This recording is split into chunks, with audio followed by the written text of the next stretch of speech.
9. The Book of Eternal Night. Canto 2. The Journey in Eternal Night.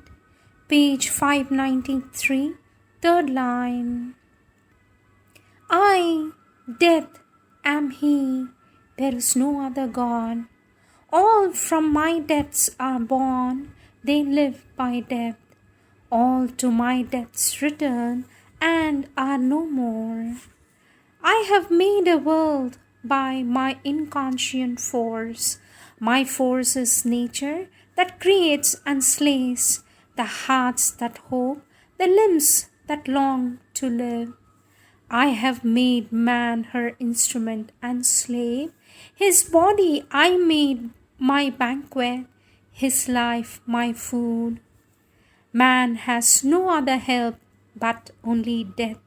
He comes to me at his end for rest and peace. I, death, am the one refuge of thy soul. The gods to whom man prays can help not man. They are my imaginations and my moods, reflected in him by illusion's power. That which thou seest as thy immortal self is a shadowy icon of my infinite, is death in thee dreaming of eternity. I am the immobile in which all things move. I am the nude inane in which they cease. I have no body and no tongue to speak. I commune not with human eye and ear. Only thy thought gave a figure to my void. Because, O aspirant to divinity, thou callest me to wrestle with thy soul, I have assumed a face, a form, a voice. But if there were a being witnessing all, how should he help thy passionate desire? Aloof, he watches soul and absolute, indifferent to thy cry in nameless calm. His being is pure, unwounded, motionless, one. One endless watches the inconscient sea, where all things perish as the foam, the stars. The one lives for ever. There no Satyavan, changing was born, and there no Savitri claims from brief life her bribe of joy. Their love came never with his fretful eyes of tears, nor time is there, nor the vain vast of space. It wears no living face, it has no name, no gaze, no heart that throbs. It asks no second to aid its being or to share its joys. Its delight immortally alone. If thou desirest immortality, be then alone sufficient to thy soul. Live in thyself, forget the man thou lovest. My last grand death shall rescue thee from life.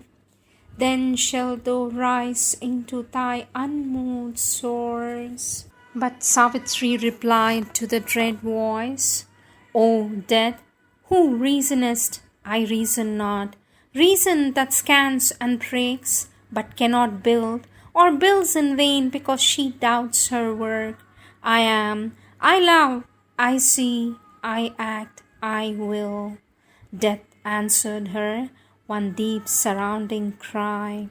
Know also, knowing, thou shalt cease to love, and cease to will, delivered from thy heart, so shalt thou rest for ever, and be still, consenting to the impermanence of things.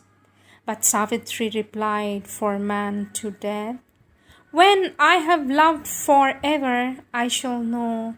Love in me knows the truth, all changing's mask. I know that knowledge is a vast embrace. I know that every being is myself. In every heart is hidden the myriad one. I know the calm, transcendent bears the world, the veiled inhabitant, the silent Lord.